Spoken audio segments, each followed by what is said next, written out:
Jimmy Kimmel thought he had control of the conversation, until Sylvester Stallone delivered a response so sharp, so unexpected, that the internet hasn't stopped talking about it since. It was supposed to be just another Wednesday night at the El Capitan Theater on Hollywood Boulevard. The audience was packed, the lights warm, and the laugh track operator was ready. Backstage, Kimmel's team operated like a well-oiled machine.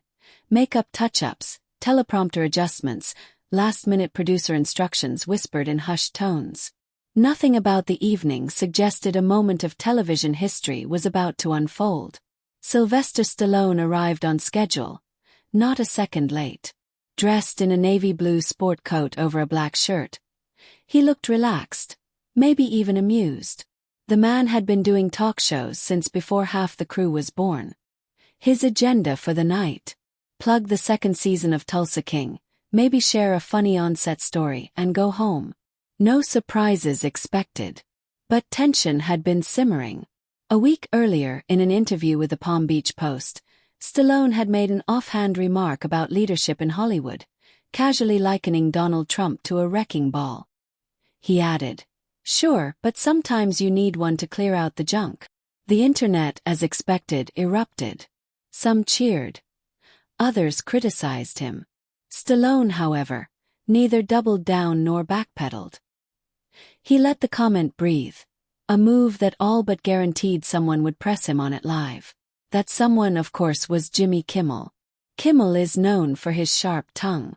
While he often plays it safe with A-list guests, he isn't shy about roasting those who wade into controversy, especially when politics are involved.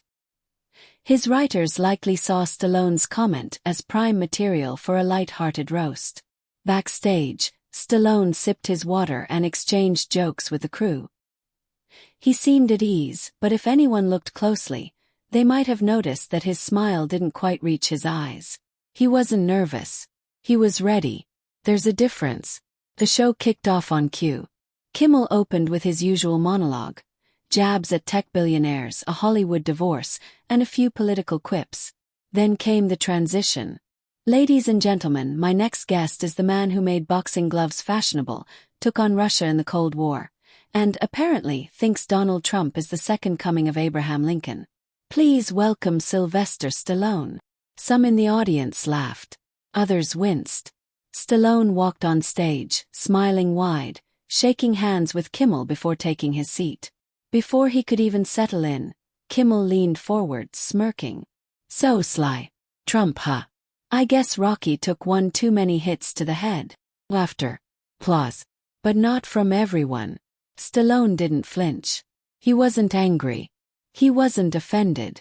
He simply looked at Kimmel, silent still. The camera caught a flicker in his eyes. Something between really and "Okay, kid, let's see what you've got." Then, with a slow, deliberate smile, he responded, "Yeah, maybe. But at least I didn't get slapped on Oscar night and do nothing."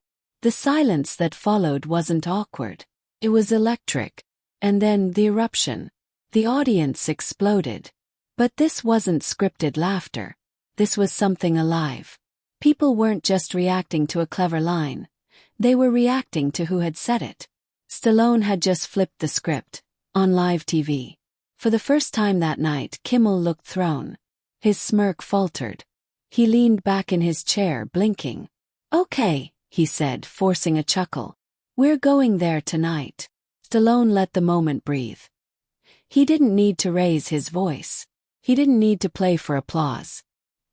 He simply leaned forward and, in that signature gravelly voice, said, "You know, Jimmy, I've taken and delivered punches on screen for more years than I can count. I'm used to people coming at me. I'm also used to getting back up."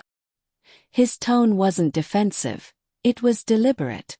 These days everyone's swinging, but nobody's standing for anything. A murmur rippled through the audience. Kimmel shifted in his seat. "Hey, I was just messing around." "I know you were," Stallone said with a nod. "But maybe that's the problem. Everything's a joke. Say something real and people get nervous. Crack wise and suddenly you're safe again." It wasn't a roast anymore. It was a statement. The crowd felt the shift. Even off stage, crew members, cameramen, stage managers began to nod. They were clapping. Kimmel, scrambling to regain control, steered the conversation. "Let's talk about Tulsa King. The show's got you doing some wild stunts for a guy your age." Stallone raised an eyebrow. "You mean for a guy who's 77 and still more flexible than your writers?" Laughter. "Another hit, clean, sharp, devastating." Kimmel chuckled. "I walked right into that." "You did," Stallone agreed. "Happens to a lot of people." From that point on, it was his interview. Kimmel was just along for the ride. But Stallone wasn't finished. "You know what's funny," he mused. "Everyone's looking for something to believe in, but nobody wants to say it out loud first. Everybody's waiting for someone else to go first." Kimmel raised an eyebrow. "So, you think it's your job to go first?" Stallone shrugged. "Not my job. Just my habit." He let that hang in the air before adding, "I wrote Rocky on a coffee table in a one-bedroom apartment. No one wanted it unless I sold the script without me in it.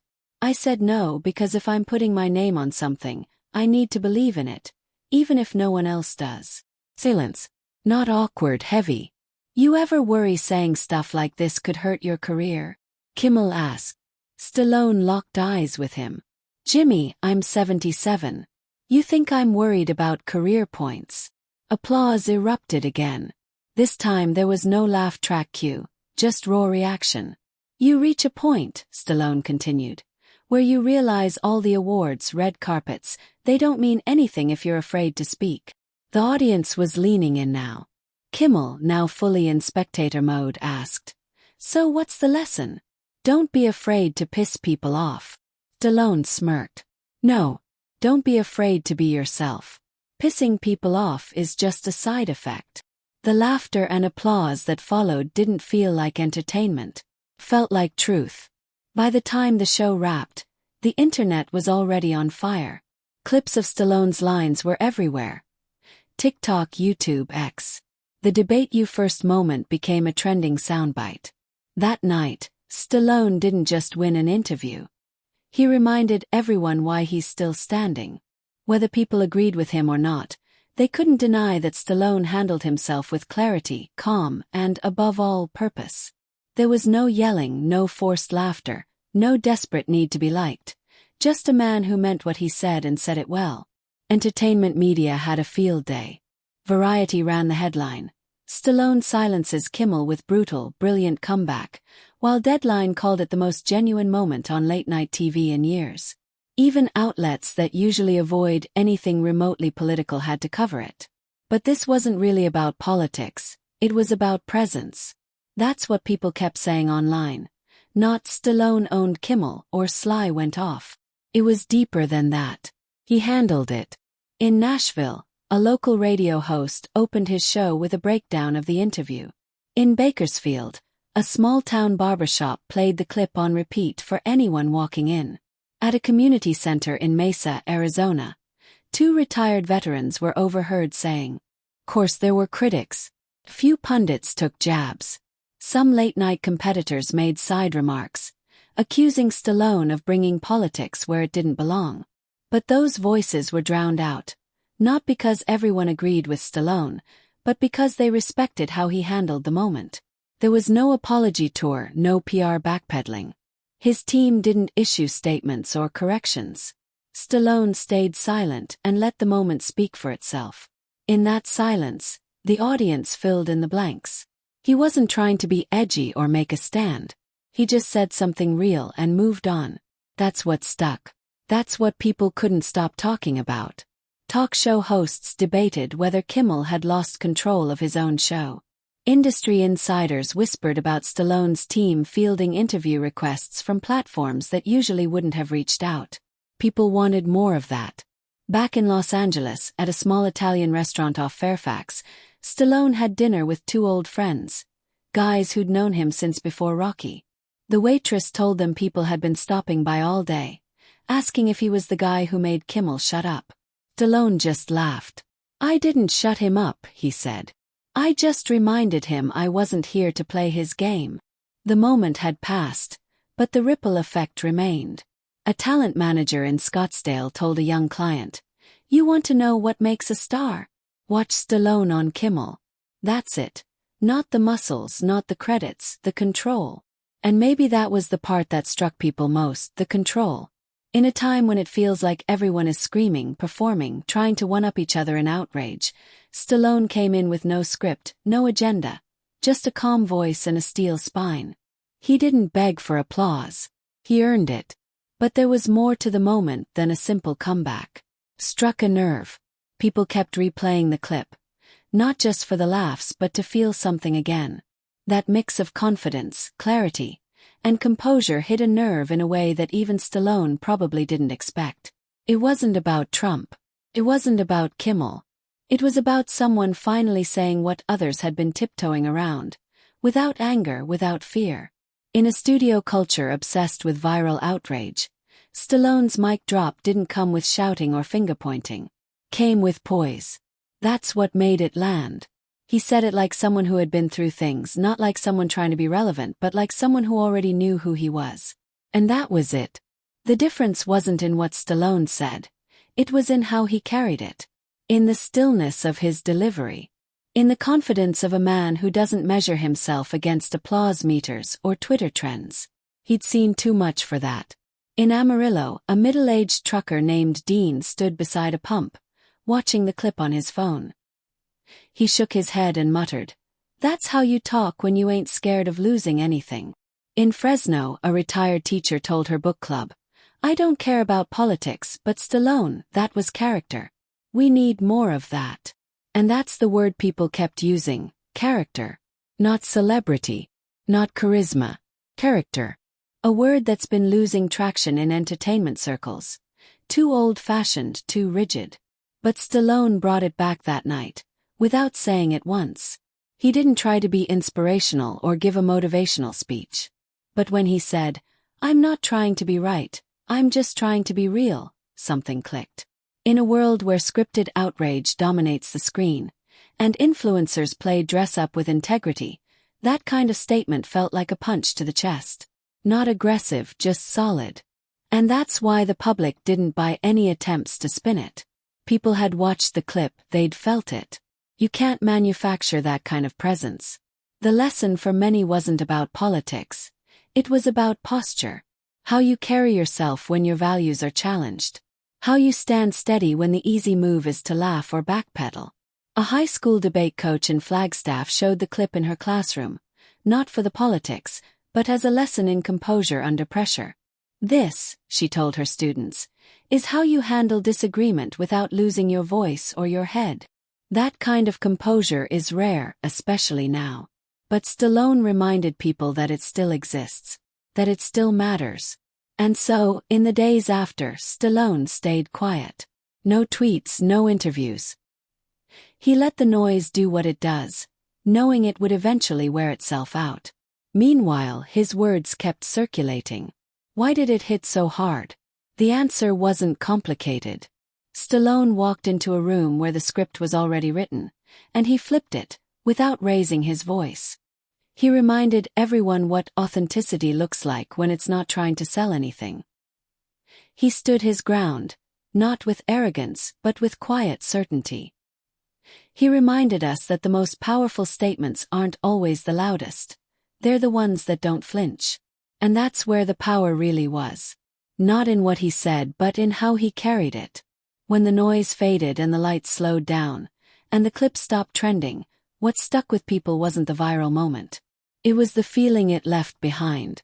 Stallone didn't walk out of that studio a different man. He walked out the same guy who walked in. The difference was, we saw something we weren't expecting. Not the movie star. Not the icon. Just the man. And that was why it struck such a chord.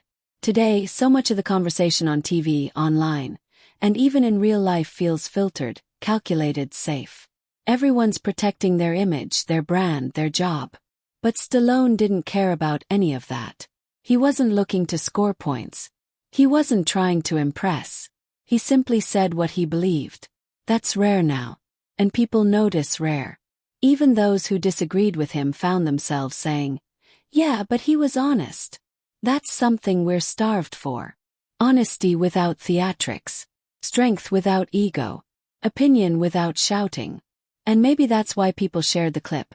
Not because Stallone won some battle on live TV, but because for 5 minutes, someone showed what grown-up confidence looks like. He didn't insult Jimmy Kimmel. He didn't storm off. He didn't play the victim. He didn't apologize to keep his name clean. He stayed steady, made his point, cracked a smile and moved on. No damage control. No drama. Just character. It's a rare thing, especially now.